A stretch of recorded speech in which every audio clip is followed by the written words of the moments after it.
Hello అండి, welcome back to Raj Vihar cooking channel. ఈరోజు మనము చికెన్ ఫ్రై పీస్ బిర్యానీని ఎలా తయారు చేసుకోవాలో చూపిస్తాను.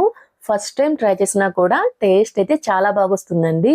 చికెన్ ఫ్రై పీస్ బిర్యానీని తయారు చేసుకోవడం కోసం ముందుగా స్టవ్ ఆన్ చేసి ఒక మందపాటి గిన్నె పెట్టుకుంటున్నాను. ఇలా పెట్టుకొని ఇందులో ఆయిల్ని హీట్ చేసుకోవాలి. ఆయిల్ హీట్ అయిన తర్వాత ఇందులో బిర్యానీ స్పైసెస్ వేసుకుంటున్నాను. ఇలా వేసుకొని ఇందులోని బిర్యానీ ఆకు కూడా వేసుకొని మొత్తాన్ని కలుపుతూ 1 నిమిషం పాటు ఫ్రై చేసుకోవాలి.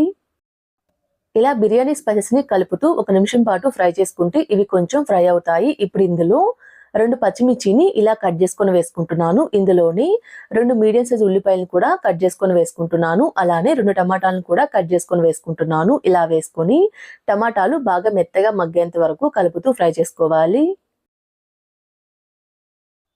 ఇలా కలుపుతూ మనం వేసుకున్న టమాటాలు ఉల్లిపాయలు బాగా మెత్తగా మగ్గేంత వరకు ఫ్రై చేసుకోవాలి. ఇలా ఫ్రై అయిన తర్వాత ఇప్పుడు ఇందులో 1 టేబుల్ స్పూన్ వరకు అల్లం వెల్లుల్లి పేస్ట్ వేసుకుంటున్నాను. ఇలా వేసుకొని పచ్చివాసన పోయేంత వరకు ఫ్రై చేసుకోవాలి.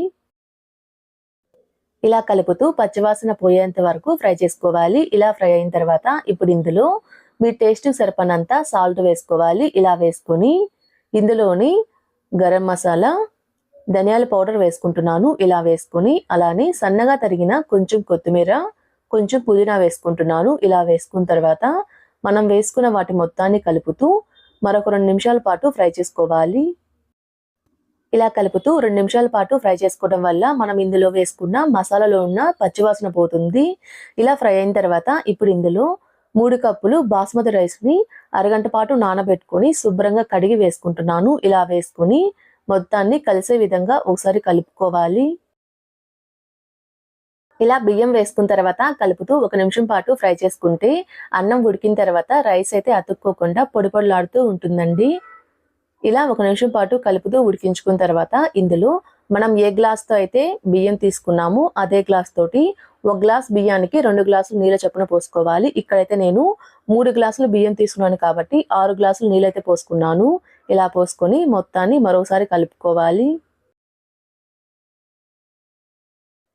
ఇలా కలుపుకున్న తర్వాత దీని మీద మూత పెట్టి హై ఫ్లేమ్ మీద మధ్య మధ్యలో కలుపుతూ ఉడికించుకోవాలి.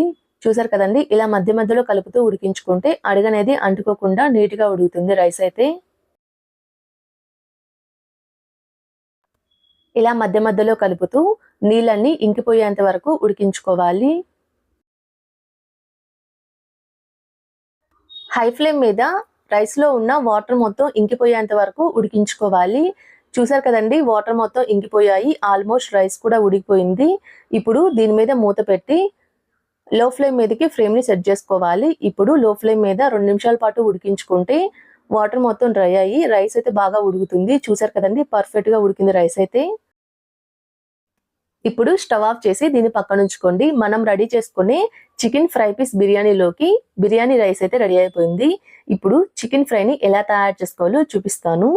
ముందుగా స్టవ్ ఆన్ చేసి ఒక ప్యాన్లో ఆయిల్ని హీట్ చేసుకోవాలి. ఆయిల్ హీట్ అయిన తర్వాత ఇందులో 1 టేబుల్ స్పూన్ జీలకర్ర వేసుకొని ఇందులోని 2 పచ్చిమిర్చిని కట్ చేసుకొని వేసుకుంటున్నాను. ఇందులోని సన్నగా తరిగిన ఉల్లిపాయ ముక్కలు కూడా వేసుకొని మొత్తాన్ని కలుపుతూ వీటిని కొంచెం కలర్ మారేంత వరకు ఫ్రై చేసుకోవాలి. ఇలా ఉల్లిపాయ ముక్కలు ఫ్రై చేసుకునేటప్పుడే ఇందులో కొన్ని కరివేపాకు రెబ్బలను కూడా వేసుకొని మొత్తాన్ని కలుపుతూ ఉల్లిపాయ ముక్కలు లైట్ గోల్డెన్ కలర్లోకి వచ్చేంత వరకు ఫ్రై చేసుకోవాలి. ఇలా ఫ్రై అయిన తర్వాత ఇప్పుడు ఇందులో ఫ్రెష్గా రుబ్బుకున్న అల్లం వెల్లుల్లి పేస్ట్ని 1 టేబుల్ స్పూన్ వేసుకుంటున్నాను. ఇలా వేసుకొని పచ్చివాసన పోయేంత వరకు ఫ్రై అవనివ్వండి. ఇలా కలుపుతూ మనం వేసుకున్న అల్లం వెల్లుల్లి పేస్ట్లో ఉన్న పచ్చివాసన పోయేంత వరకు ఫ్రై చేసుకోవాలి. ఇలా ఫ్రై అయిన తర్వాత ఇప్పుడు ఇందులో శుభ్రంగా కడిగి పక్కనుంచుకున్న 1 కేజీ చికెన్ని వేసుకుంటున్నాను. ఇలా వేసుకొని మొత్తాన్ని కలిసే విధంగా ఓసారి కలుపుకోవాలి. ఇలా కలుపుతూ మీడియం టు లో ఫ్లేమ్ మీద బాగా మెత్తగా ఉడికేంత వరకు ఫ్రై చేసుకోవాలి. హై ఫ్లేమ్ మీద ఫ్రై చేసుకుంటే చికెన్ అయితే గట్టిగా ఫ్రై అవుతుంది. అదే మనము మీడియం టు లో ఫ్లేమ్ మీద ఫ్రై చేసుకుంటే సాఫ్ట్గా ఫ్రై అవుతుందండి చికెన్ ముక్కలు అయితే. ఇలా గంటితోటి ఒత్తి చూస్తే చికెన్ ముక్కలు అయితే బాగా మెత్తగా ఉడికాయి. ఇలా ఫ్రై చేసుకున్న తర్వాత ఇప్పుడు ఇందులో ఒక 1/2 టేబుల్ స్పూన్ పసుపు, మీ టేస్ట్ సరిపడినంత సాల్ట్ వేసుకోండి. ఇలా వేసుకున్న తర్వాత ఇందులోని 1 టేబుల్ స్పూన్ ధనియాల పౌడర్, మీ తినే కారాన్ని బట్టి కారం వేసుకోండి. ఇందులోని 1 టేబుల్ స్పూన్ గరం మసాలా వేసుకుంటున్నాను. ఇలా వేసుకున్న తర్వాత మనం వేసుకున్న మసాలా మొత్తం చికెన్ ముక్కలకి పట్టే విధంగా ఈ విధంగా కలుపుకోవాలి. మనం వేసుకున్న మసాలా మొత్తం చికెన్ ముక్కలకి పట్టే విధంగా కలుపుతూ మీడియం ఫ్లేమ్ మీద 2 నిమిషాల పాటు ఫ్రై చేసుకోవాలి. ఇలా ఫ్రై అయిన తర్వాత ఇప్పుడు ఇందులో ఒక హాఫ్ లెమన్ జ్యూస్ వేసుకుంటున్నాను. ఇలా వేసుకొని ఇందులోని సన్నగా తరిగిన కొత్తిమీర వేసుకుంటున్నాను. ఇలా వేసుకున్న తర్వాత మొత్తాన్ని కలుపుతూ మరొక నిమిషం పాటు ఫ్రై చేసుకుంటే సరిపోతుందండి. ఇలా కలుపుతూ 1 నిమిషం పాటు ఫ్రై చేసుకుంటే చికెన్ ఫ్రై అయితే రెడీ అయిపోతుంది. ఇలా రెడీ చేసుకున్న చికెన్ ఫ్రై అయితే సాఫ్ట్‌గా చాలా టేస్టీగా ఉంటుందండి. ఇప్పుడు స్టవ్ ఆఫ్ చేసి దీన్ని పక్కనుంచుకోండి. ఇప్పుడు ఒక బౌల్ తీసుకొని ఇందులో మనం రెడీ చేసుకొని పెట్టుకున్న చికెన్ ఫ్రైని వేసుకుంటున్నాను. ఇలా వేసుకొని దీనిపైన మనం ముందుగా ప్రిపేర్ చేసుకొని పెట్టుకున్న బిర్యానీ రైస్‌ని వేసుకుంటున్నాను. ఇలా బిర్యానీ రైస్‌ని ఫుల్‌గా పెట్టుకున్న తర్వాత ఇలా గెంటితోటి లైట్‌గా ప్రెస్ చేయాలండి. ఇలా చేసిన తర్వాత ఒక ప్లేట్‌లోకి టర్న్ చేసుకోవాలి. ఇంతేనండి. ఎంతో టేస్టీగా ఉండి chicken fry piece biryani rice అయితే రెడీ అయిపోతుంది.